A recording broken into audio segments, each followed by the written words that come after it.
Buongiorno a tutti, buon inizio di settimana. Da un po' che non facevamo la diretta, ci eravamo lasciati il 1° maggio con una bella iniziativa che ha raccolto successo, ma soprattutto ha raccolto tante adesioni e questo per me è stato importante perché è stata l'occasione per fare parlare coloro. Buongiorno Valerio, siamo partiti, per fare parlare coloro che di solito vengono lasciati spesso sotto silenzio, lasciati al buio dai riflettori.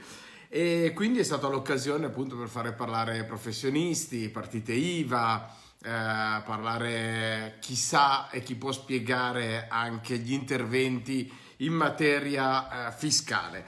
Abbiamo diverse questioni di cui discutere.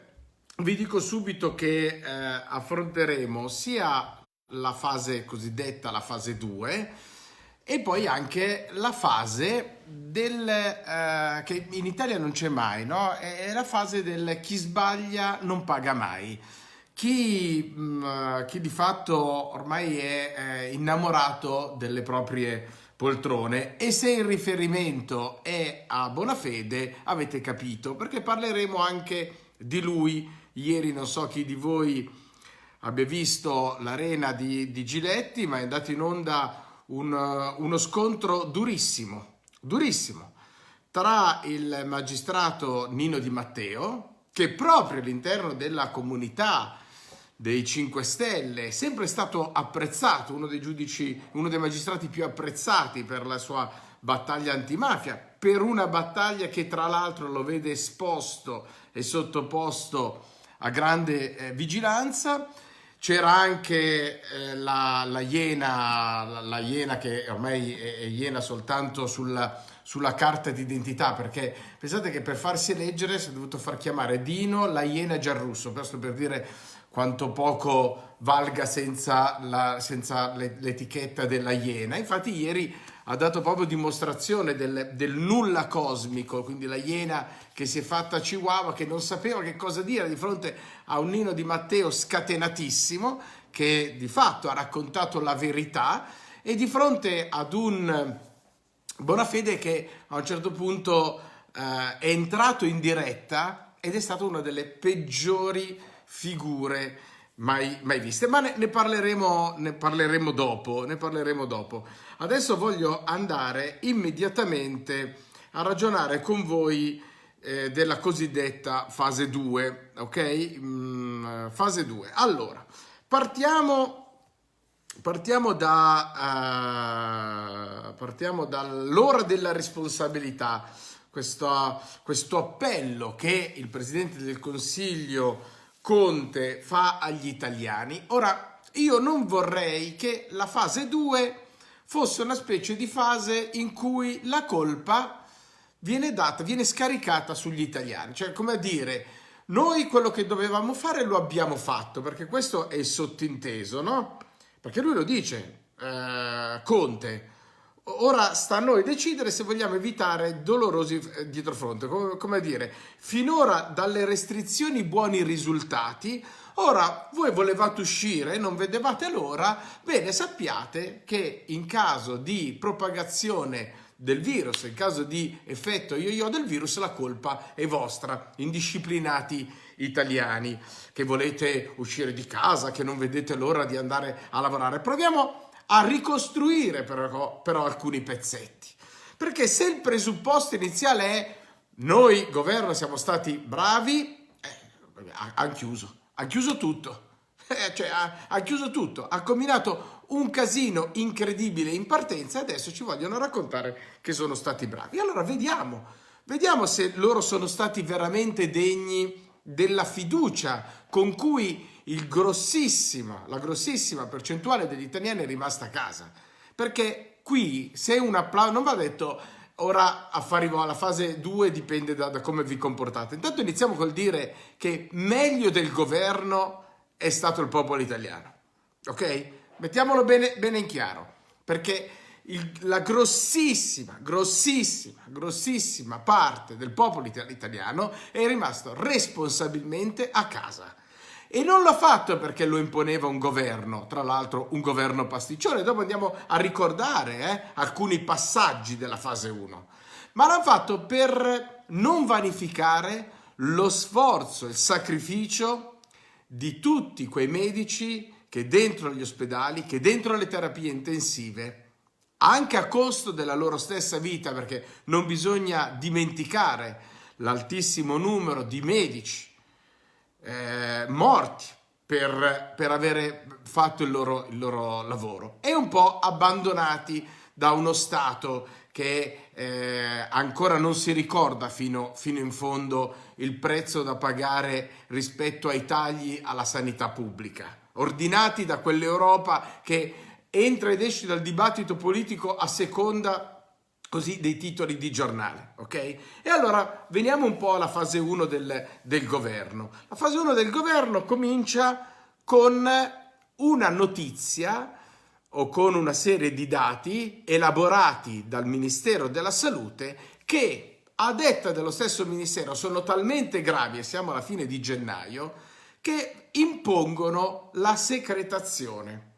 Perché non dobbiamo dimenticarci quanto uscito, quanto emerso alcune settimane fa, e cioè che alla fine di gennaio il governo sapeva benissimo la gravità della situazione.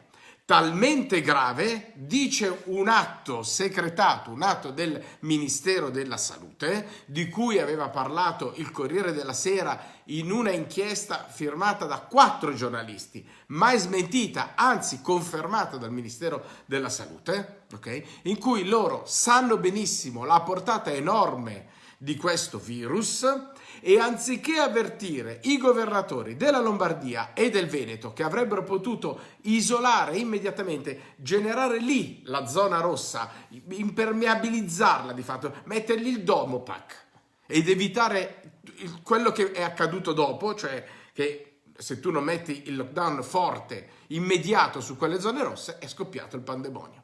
Quindi, primo errore del governo, avere voluto secretare un documento alla fine di gennaio, ok? Secretare un documento e non condividerlo, non dico col Parlamento, che tanto ormai non contiamo più un tubo, ora persino Bill Gates, ok? Persino Bill Gates è degno di telefonate da parte di Conte, dove si condivide lo sforzo per il vaccino, a parte che non aveva detto Bill Gates che avrebbe pagato tutto lui. Adesso invece a quanto pare siamo già ai governi che ci devono mettere, ognuno ci deve mettere il proprio obolo. Sono strani sti ricconi con il cuore così aperto, generoso, che comunque alla fine chiama Conte come se fosse un capo di Stato, Bill Gates come se fosse un capo di Stato, questo filantropi, chiama Conte, gli dice: bravi, siete stati veramente bravi, ora possiamo ragionare in termini di vaccino, ma io non vorrei che sto vaccino poi alla fine diventasse cosa loro, una roba loro, dove ci possono intervenire soltanto in alcuni, e poi l'affare lo fanno i soliti, strani, questi miliardari dal cuore così generoso. Questi miliardari che hanno fatto i soldi sfruttando sempre le infrastrutture pubbliche, le grandi reti infrastrutturali di internet, non hanno mai pagato dazio perché sono accusati di essere i più grandi evasori fiscali a norma di legge, però va bene tutto, ok? Quindi allora abbiamo questa prima fase del governo dove non blocca immediatamente la zona rossa.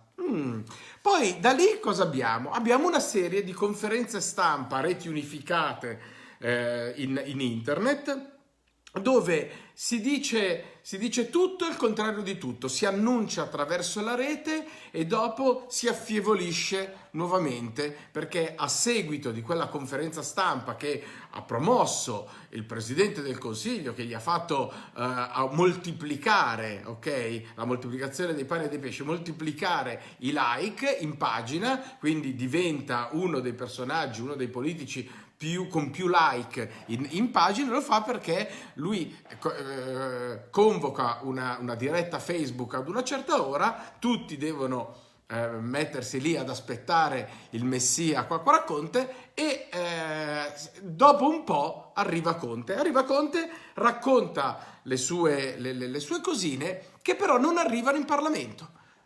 Pensate che il famoso decreto aprile, quello importante, quello che avrebbe dovuto aprire generosamente i rubinetti, in Parlamento non è stato ancora licenziato. E siamo ormai a maggio, quindi il decreto aprile, annunciato con la fase Facebook, ok, non c'è ancora.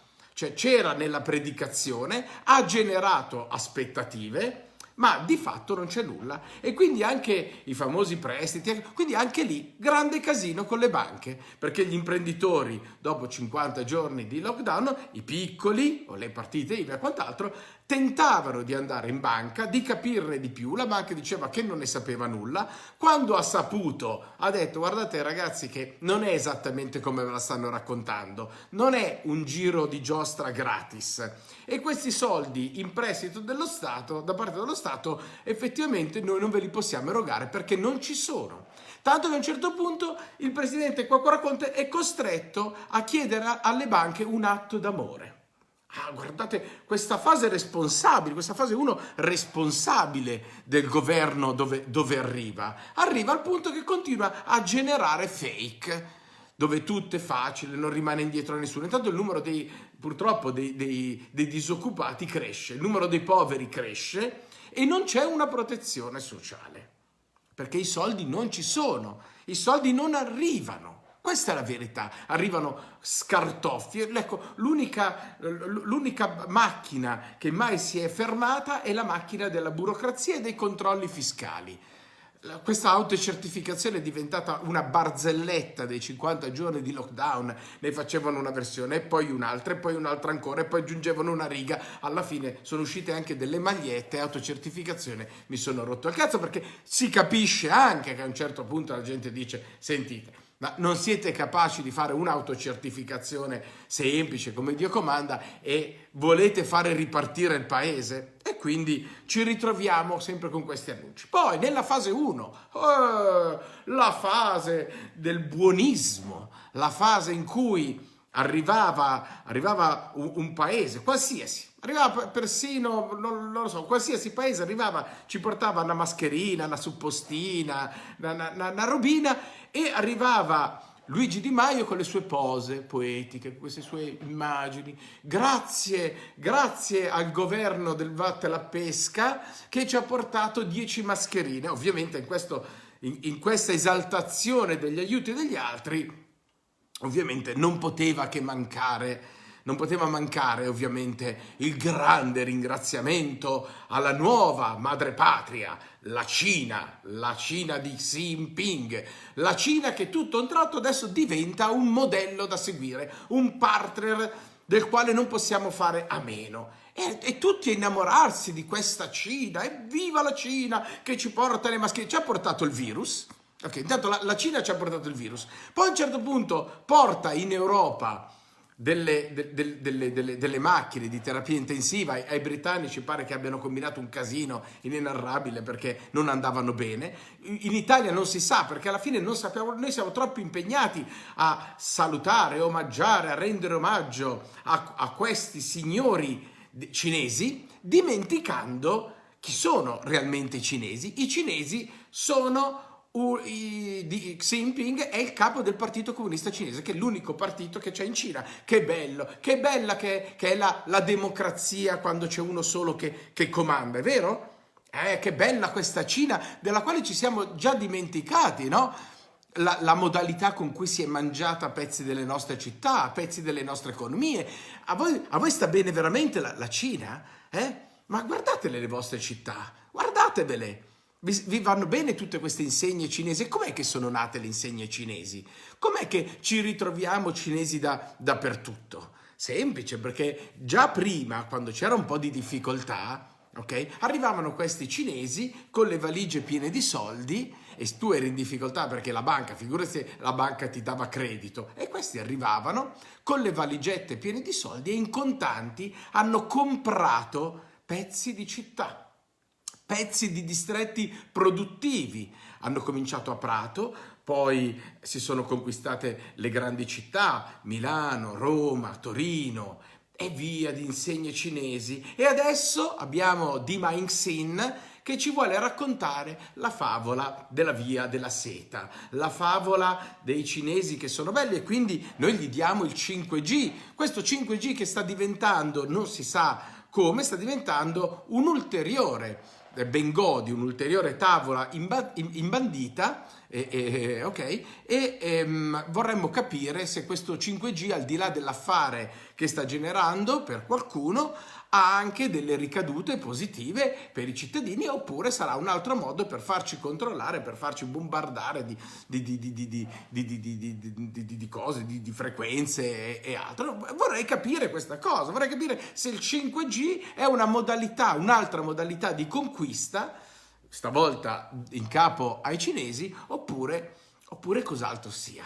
Ok? Quindi questo grande innamoramento da parte del governo di Dima Xin, Luigi Dima Xin, che si è innamorato dei cinesi.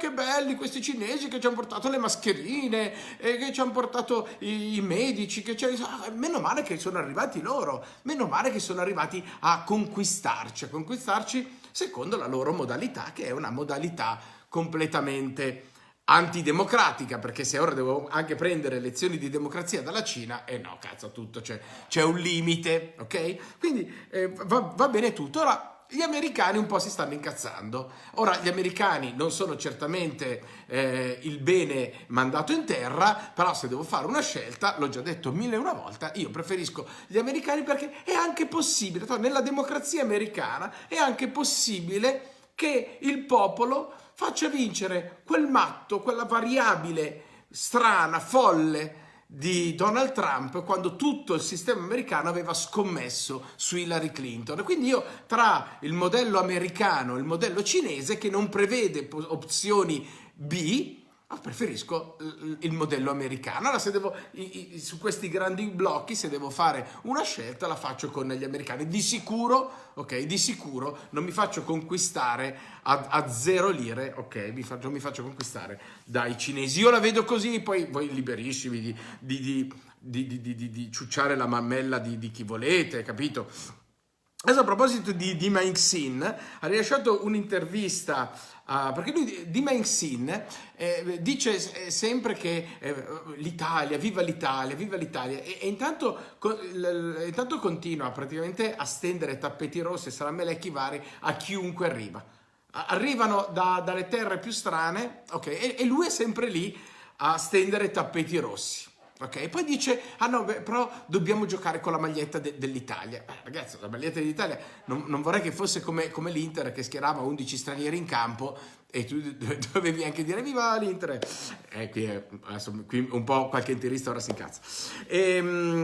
Adesso ha rilasciato un'intervista all'Huffington Post, perché l'importante è parlare. Rilascia un'intervista all'Huffington Post, Luigi Di Maio, dove dice adesso però abbassiamo le tasse. Cioè, capito? Dima Xin, come se fosse uno che capita di passaggio a Roma, il governo dice però adesso abbassiamo queste tasse, e te lo ricordo, sei il ministro degli esteri, sei uno il ministro degli esteri si siede accanto al presidente del Consiglio. Questo per dire quanto è importante nella gerarchia di Palazzo Chigi. Quindi, caro Di Maio, se vuoi abbassare le tasse, fallo. Cioè, glielo dici al tuo presidente del Consiglio, tanto più che è espressione del movimento, quindi glielo dici al tuo presidente del Consiglio e abbassi le tasse. Non è che hai bisogno di fare una tavola rotonda, un'intervista all'Huffington Post, le abbassi perché sei al governo.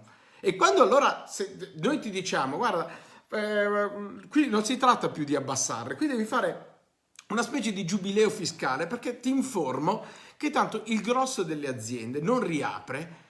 E vorrei capire che lo Stato con quale faccia intende andare da questi piccoli imprenditori. Andare con la faccia dello Stato esattore? Andiamo con la faccia di Ruffini? Lo volete nominare Giannizzero del governo? No, perché qui non si tratta di abbassare le tasse, caro Di Maio. Qui si tratta proprio che per alcuni pezzi le dovete proprio annientare le tasse. Se volete mantenere un livello occupazionale importante, beh, dovete agevolare gli imprenditori, a quegli imprenditori a cui arrivano ancora le cartelle esattoriali di Equitalia, gli avvisi bonari, perché al di là degli annunci, gli avvisi bonari arrivano, ti informo di questa cosa, gli avvisi bonari arrivano, ok? Quindi non è inutile che fate le interviste, abbassiamo le tasse, abbassale.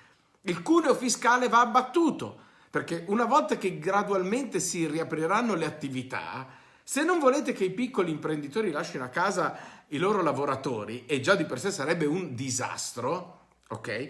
Dovete dire il cuneo fiscale, quindi il costo del lavoro, viene abbattuto. Questo è quello che dovrebbe accadere, ok? Questo è quello che dovrebbe accadere, ma non accade, ma non accade. Allora, in attesa di arrivare a un altro genio della lampada in quota Movimento 5 Stelle, e cioè Alfonso Bonafede, che se non si dimette oggi perde sia la faccia che qualsiasi altra cosa, perché Di Matteo proprio gli ha lavato la faccia, ieri le ha fatto fare una figura da pezzente. Ora, tutti quelli che gridavano onestà, onestà, onestà, si ritrovano con Alfonso Bonafede, ministro che già ha avallato e consentito che 2 imputati siano al vertice, sono stati confermati al vertice di uno di Leonardo e l'altro di Eni. Stiamo parlando di Profumo, imputato nel processo MPS, e quell'altro, Descalzi, imputato per la più grande tangente mai pagata, stando alle carte della Procura di Milano. Ma onestà, dove sono finiti? Allora Di Matteo gli ha lavato la faccia, perché lo ha sbugiardato, gli ha detto che cosa aveva offerto Bonafede a Nino Di Matteo e poi che cosa è accaduto. Però aspettate che ci arriviamo, perché forse facciamo anche sentire parte del video. Intanto, per andare un po' a chiudere la parte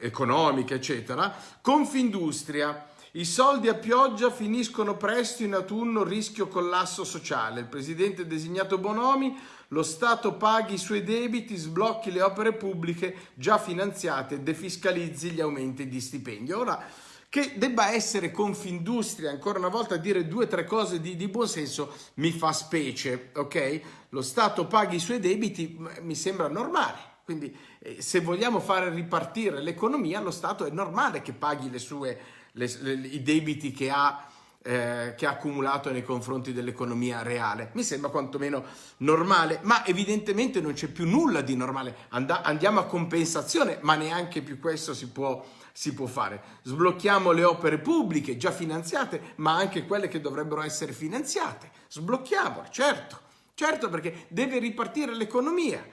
Però stiamo attenti alle famose infiltrazioni mafiose. Perché? Perché mai come in questo momento, se non c'è qualcuno che genera liquidità e semplicità, ma semplicità non vuol dire anarchia normativa, semplicità, semplificazione normativa, è il rischio che arriva la criminalità organizzata e si pappa tutto. E poi defiscalizzare.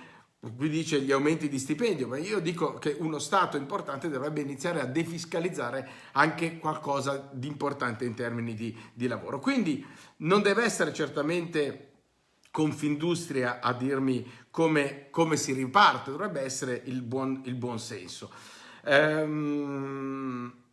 Vediamo cos'altro prendere vabbè, no, mi sembra. Ah sì, volevo prendere qualcosa di importante da ieri. Allora, lo prendo dal sito del Fatto Quotidiano. Allora, l'Olanda, come sapete, è un paradiso fiscale a norma di legge, come lo è l'Irlanda, il Lussemburgo, Malta, dentro l'Unione Europea. Allora, la cosa paradossale è che le multinazionali che hanno sede in Olanda possono prendere i soldi, i finanziamenti che arrivano dall'Europa e nessuno chiede conto loro. Cioè, io devo pagare con soldi generati attraverso prestiti, perché poi alla fine di questo si tratta, devo pagare delle multinazionali che hanno già uno sconto enorme, un dumping enorme, in quanto hanno sede nei paradisi fiscali. Allora io mi domando se non sia il caso di escluderli dagli aiuti di Stato, perché sapete che adesso l'Unione Europea ha abolito, no, la definizione aiuti di Stato. Dopo vedremo chi finora se l'è preso per questi aiuti di Stato. Però mi domando se le multinazionali che vanno nei paradisi fiscali debbano godere di questi aiuti di Stato. A casa mia no. Io andrei ad aiutare le famiglie, i piccoli imprenditori, cioè coloro che sono al di fuori. E guarda caso poi sono gli stessi, soprattutto il grande parco della piccola e media impresa o della piccolissima impresa o del mondo dell'artigianato, del commercio, su cui c'è sempre il dito puntato. Ah, voi siete gli evasori fiscali, quelli che non pagano le tasse, gli artigiani, i piccoli imprenditori, i negozianti, e poi non vediamo i grandi favori fiscali, ok, che l'Europa garantisce, ma a coloro che vanno a ripararsi in Olanda, in Lussemburgo, a Malta, in Irlanda, è anche possibile dare soldi pubblici, perché restano sempre finanziamenti pubblici. Ma tu guarda un po' che strano. Poi Sole 24 Ore. Alla Germania 1.000 miliardi di aiuti europei su 1.900 totale. Quindi se il grosso degli aiuti che stanziati dall'Unione Europea sono finiti alla Germania. Questo perché? Perché poi alla fine si scrive Unione Europea, ma è l'Unione Germanica. Io ieri ho fatto un video dicendo che mi sono stufato di sentire sempre dalla Germania cosa dobbiamo fare, e adesso abbiamo il pezzo del Der Spiegel che dice ma però forse stiamo sbagliando nei confronti dell'Italia, non è così sprecona. Io ieri l'ho detto, non me ne frega un tubo se Der Spiegel cambia idea, il problema sono i nostri giornalisti che per 15 anni ci hanno raccontato la favola, no, dell'Italia cattiva, dell'Italia sprecona, dell'Italia debito pubblico, l'Italia casta, tutte queste robe qua, quando alla fine a conti fatti il vero tormento che noi abbiamo, il vero fardello che noi abbiamo è il fardello degli interessi sul debito pubblico, perché coloro che ci hanno svenduto all'Unione Germanica Europea sono gli stessi, Beniamino Andreatta in testa, che lavorarono per separare la Banca d'Italia dal Tesoro, e lì cominciamo ad avere una moneta meno sovrana in termini corretti del termine. Allora, andiamo al discorso di Nino Di Matteo. Che cosa è successo? Ieri Non è l'Arena, vediamo se riesco a prendere tutto. Ieri a Non è l'Arena, tra l'altro c'è anche questo video, Nino Di Matteo ha raccontato la storia. Perché? Perché Non è l'Arena? Perché Giletti sono 2 settimane che si occupa di questi boss della mafia scarcerati, lo metto molto tra virgolette, cioè mandati a casa per il coronavirus. Allora la gente dice ma come? Noi qua siamo costretti a stare a casa, siamo noi agli arresti domiciliari senza avere fatto nulla, e ci ritroviamo che pure i boss sottoposti a un regime carcerario particolarmente duro possono usufruire di una scarcerazione per effetto del coronavirus. Cioè, mandare a casa dei boss mafiosi vuol dire reinserirli in dinamiche di controllo sociale. Il messaggio è pessimo, ok? Quindi ci sono state queste notevoli polemiche, giuste, sbagliate, forse in assenza dell'ABC giuridico, però la gente dice, boh ragazzi, ma come? Se quello deve essere al 41 bis, deve essere in isolamento, quindi carcerazione dura, ed è un boss mafioso, ma cosa me lo mandate a casa? Eppure qualcuno lo ha fatto. Ovviamente Bonafede ha detto, oh io non c'entro niente, anzi io sono bravo, sono sempre stato uno... Onestà. Poi passa una settimana di polemiche, ripeto, Giletti è uno dei pochi che questa questione l'ha sollevata bene, ok? Ci è andato dentro e si accredita tra i talk come il talk che meglio sta trattando la vicenda. E così ieri si ritrova con un parterre importante, un parterre dove c'è Martelli, colui che portò al DAP e agli affari penali Falcone, con cui scrisse particolari norme dure, rigide, per fare fronte e dare degli strumenti veri alla lotta alla criminalità organizzata, e quindi c'è anche lui. Poi c'è Capitano Ultimo, poi c'è la Iena, la ex Iena Giarrusso lì a fare da cotè, e c'è anche Capitano Ultimo, dicevo, e c'è in collegamento telefonico anche Nino Di Matteo. E Nino Di Matteo, che era impredicato di diventare il capo del DAP. Allora, racconta come vanno le cose, lo fa con una telefonata. Non vi faccio sentire l'intervento di Di Matteo, ma lo trovate www.la7.it, non è l'arena, trovate comunque fra un po', sarà un po' su tutti i siti, perché quello che è accaduto ieri è incredibile, di una gravità incredibile, che non fosse altro per salvare la faccia, sempre che a Bonafede gli interessi ancora qualcosa o per lui non sia più importante farsi chiamare ministro, il ministro col panciotto. Bonafede, capito? Il ministro col panciotto, bello, pulito, suoi occhialini, un tutt'uno con la cadrega, con la sedia, perché guai a schiodarli, ormai sono innamorati, no? Della sedia, guai a schiodarli dalla poltrona ministeriale. Buongiorno signor ministro, buonasera signor ministro, ma prego signor ministro, cazzo, poi togliersi da questo mondo per buongiorno signor ministro, buongiorno, buonasera signor ministro, diventa difficile, è imbarazzante, è umiliante per loro non avere più il biglietto da visita da ministro. Poi deve tornare a essere Alfonso Bonafede, che Alfonso Bonafede fuori dai ministeri, fuori da questo governo è Alfonso Bonafede. Cioè, io lo conosco da quando era un giovane animatore dei Meetup, lo invitavo all'ultima parola su Rai 2, li ho visti crescere, facevano Pio Pio, erano i pulcini del Movimento 5 Stelle, quindi so il valore reale.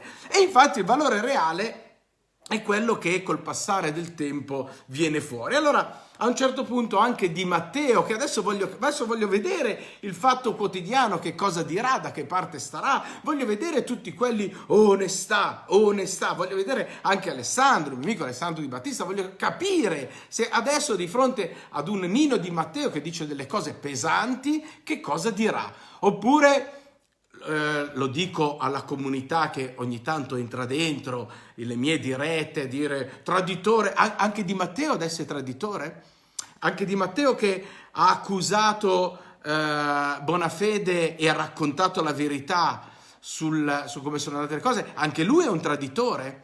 Non è che qua sono tutti traditori coloro che rimangono fermi sulle posizioni vere.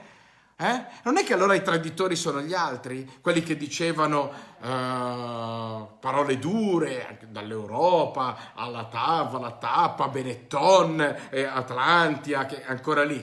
Siamo ancora fermi lì, vi informo di questa roba. Hanno ricostruito il ponte, ma Benetton ha ancora la concessione autostradale. Va bene. Cosa dice? Leggo. Bonafede mi chiese se ero disponibile ad accettare il ruolo di capo dipartimento dell'amministrazione penitenziaria o in alternativa quello di direttore generale degli affari penali. Io chiesi 48 ore di tempo per dare una risposta, ma quando ritornai, avendo deciso di accettare la nomina a capo del DAP, il ministro mi disse che ci aveva ripensato e nel frattempo avevano pensato di nominare Bassentini. In mezzo c'erano tutte le intercettazioni telefoniche che nel racconto sempre di Nino Di Matteo c'erano intercettazioni telefoniche, o c'erano delle intercettazioni che dicevano che il crimine organizzato in ogni parte d'Italia non voleva Nino Di Matteo. Cioè, dentro le carceri dicevano no a Nino Di Matteo, Bonafede gli va a offrire o la dirigenza del DAP o la dirigenza degli affari penali, lui sceglie il DAP e quando sceglie il DAP il ministro Bonafede, che ben sapeva comunque il clima ostile nei confronti di Di Matteo, si rimangia tutto e dice no, non lo possiamo più fare, perché ci ho ripensato, l'abbiamo dato ad un altro quel posto lì. Allora poi Bonafede cosa fa? Telefona all'arena di Giletti e fa: sono esterrefatto, e inizia una supercazzola incredibile. Cioè, lui che dovrebbe essere avvocato, nel tentativo di difendersi, fa danni da tutte le parti e di fatto non smentisce la ricostruzione di Di Matteo, il quale alla fine della telefonata gli dice: non cambio una virgola di quello che ho detto, mi avevo offerto o il DAP o la direzione degli affari penali, io scelsi il DAP e quel posto non c'era più. Ma di che cosa avevi paura? Alfonso Bonafede, di che cosa avevi paura di preciso? Onestà. Allora, Bonafede, tu sei il ministro di giustizia. Intanto dentro il tuo movimento le regole sono arbitrio, e già questo uno dovrebbe dire strano, che la forza politica che esprime il ministro di giustizia non abbia delle regole vere, ha delle regole del codice di Maiano, le regole del codice di Pomigliano, è tutto a spanne dentro il Movimento 5 Stelle, ci sono i probi viri, in conflitto di interessi, e dopo c'è il collegio arbitrale, quindi di fatto è arbitrio di ciascuno. E ripeto, è la forza che dovrebbe, che esprime il ministro di giustizia.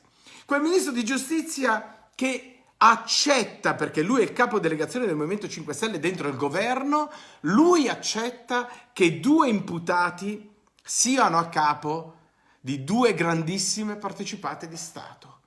Tu, caro Bonafede, non hai detto una parola, per esempio, su Descalzi e su Profumo, e ti ricordo che Descalzi è imputato. Quando solo era indagato voi eravate all'opposizione e facevate il cinema.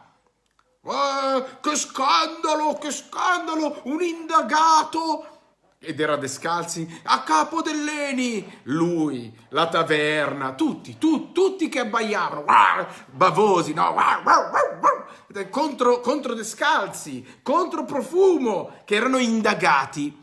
Adesso che sono imputati in un processo, questo governo qua, con dentro loro, ok, li riconferma.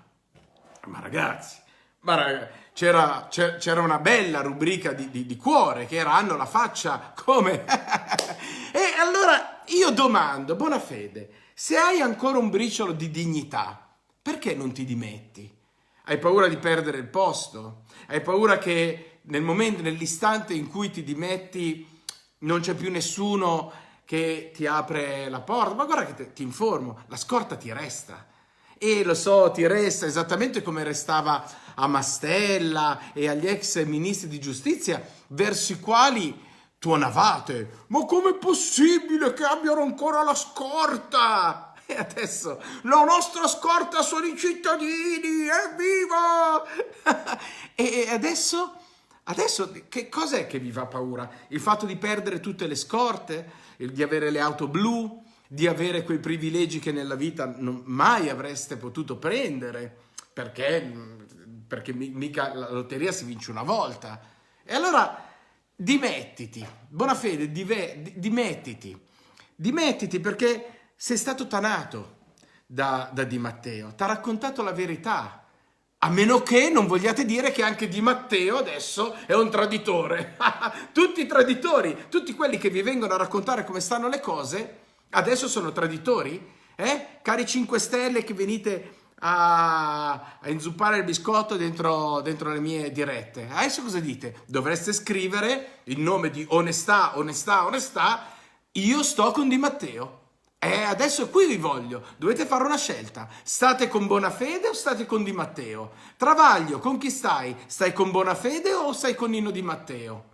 Il Fatto Quotidiano con chi sta? Con Nino Di Matteo o con Alfonso Bonafede? Il Movimento 5 Stelle, Nicola Morra, con chi state? State con Nino Di Matteo adesso o lo tradite? O vi cadranno i 30 denari? Da che parte state? Tradirete? Tradirete Di Matteo? Io me lo ricordo quando Di Matteo venne a SUM, organizzato dall'associazione Gianroberto Casaleggio, a SUM, a parlare, e tutti a difenderlo. Grande Di Matteo, grande Nino Di Matteo, evviva! Adesso che ha raccontato la verità sulla trattativa sul DAP, come la mettiamo? Alfonsino. E io, per me, tu da giovane potevi fare il DJ, figurati, qualcuno ti prende in giro perché eri DJ fofo, ma figurati, a me non me ne frega proprio niente, anzi sono contento, ma meno male, temo tutte le persone seriose, figuriamoci, la musica è bella, che ti metti in console, suoni una chitarra, la musica è bella, ma il problema non è quando eri DJ, è che adesso che sei ministro. Questo è quello che io voglio sapere.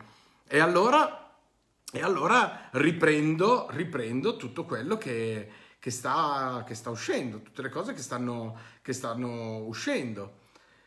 Non ho mai fatto trattative politiche con nessuno, ma venni raggiunto da una telefonata del ministro Bonafede che mi chiese se ero interessato a diventare il capo del DAP o prendere il posto di direttore generale degli affari penali. Chiesi 48 ore di tempo, nel frattempo ero stato informato della reazione preoccupata all'indiscrezione da parte del mondo mafioso, che non voleva Di Matteo.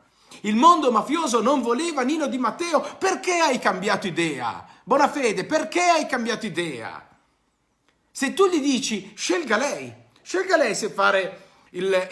andare a capo del DAP o fare il direttore generale agli affari penali. E lui ha detto io voglio andare al DAP. E lui dice no, ma io volevo che lui facesse il direttore degli affari penali perché è più importante. Ma se gli hai detto scegli tu, gli hai detto o non gli hai detto scegli tu? E quello ha scelto una cosa che non ti piaceva? Avevi promesso a qualcun altro? Avevi promesso a qualche tuo amichetto?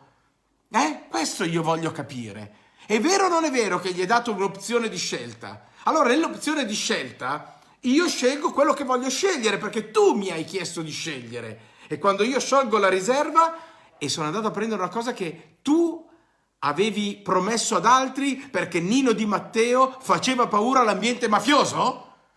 E allora da che parte stai, Nicola Morra? Che sei alla commissione antimafia? Da che parte state voi, grillini? Onestà, da che parte state? Dovete chiedere da che parte sta la taverna, da che parte sta Marco Travaglio, da che parte sta il Fatto Quotidiano? Vogliamo capirlo. Oppure il Fatto Quotidiano che comunque ha piazzato a capo di Eni una signora che era dentro il consiglio d'amministrazione della società editrice del Fatto Quotidiano, oppure vale tutto? Facciamole uscire fuori queste cose. Siamo giornalisti adesso.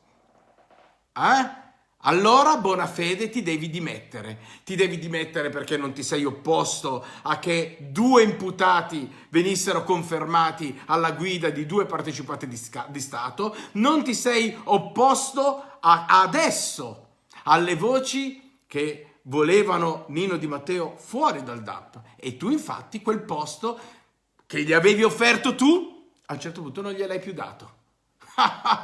Io questo voglio sapere. Dove siete? Dove siete, grillini duri e puri? Stavolta lo pretendo da tutti. Adesso non voglio più equivoci. Non voglio più equivoci, perché voi, quando morì Gianroberto Casaleggio, andaste fuori da un bar di Milano, il Bar Magenta, a piangenti, a dire onestà, onestà, onestà. E allora se è onestà, onestà, onestà, Bonafede, quantomeno per coerenza, si deve dimettere. Si deve dimettere. Questo è quello che dovrebbe accadere. Vediamo adesso che cosa accade. Comunque, se non ci credete, vi andate a prendere i video, andate a sentire che cosa ha detto Di Matteo, qual è stata la imbarazzante risposta di Alfonso Bonafede, e poi vediamo. Ma adesso dovete scegliere. Adesso dovete scegliere. Vediamo se anche Nino Di Matteo è un traditore. Perché io so che cosa succede dentro il Movimento 5 Stelle. Loro, dentro il Movimento 5 Stelle, vogliono le figurine. Volevano me, volevano persone, paragone per le banche, paragone contro l'Europa, eh? Poi quando si tratta di ingaggiare battaglia e di non piegarsi, noi siamo scomodi. Di Matteo, viva Di Matteo, cosa vuoi, il DAP o gli affari penali? Quello dice il DAP. No, cazzo. Proprio il DAP, porca miseria, proprio il DAP mi sei andato a scegliere, porca miseria, il DAP non te lo posso più dare. Guarda caso, io facevo la guerra alle banche e loro stavano già trattando con le banche. Questo è il motivo per cui la commissione d'inchiesta sul sistema bancario, ve lo dico, è una colossale presa in giro. Ma cosa vai a fare con quelli? Ormai ci vanno a pranzo, a cena, li hanno confermati tutti. A Banca Italia li hanno confermati tutti. Paragone contro l'Europa! E si cagano sotto. Hanno votato Ursula von der Leyen. MES, vedrete, se poi non ho ragione io, vedrete. Se sul MES non finisce come vi dico io. Nino Di Matteo! Onestà! E intanto Benettone lì, al DAP Di Matteo non ci va. 2 imputati, uno per la più grande tangente internazionale, viene confermato alla guida di Eni. Siete imbarazzanti, Movimento 5 Fake. Siete il più grande imbroglio politico. E tutti quelli che vi hanno creduto, io cretino per primo, io sono il più pirla. Perché avevo creduto in questi ragazzi, avevo creduto in una forza rivoluzionaria. Vabbè, ragazzi, io non so che cosa dirvi, però la pagherete perché guardate che la gente che un tempo pensavate che potesse essere la vostra scorta, vi ha già abbandonati, ok? Vi ha già abbandonati per le tante balle che state raccontando. Quindi adesso, caro movimento, da che parte stai? Sei dalla parte di Nino Di Matteo o sei dalla parte di Alfonso Bonafede? Bonafede, dimettiti, è l'unica cosa che dovresti fare. Ciao a tutti, buona settimana.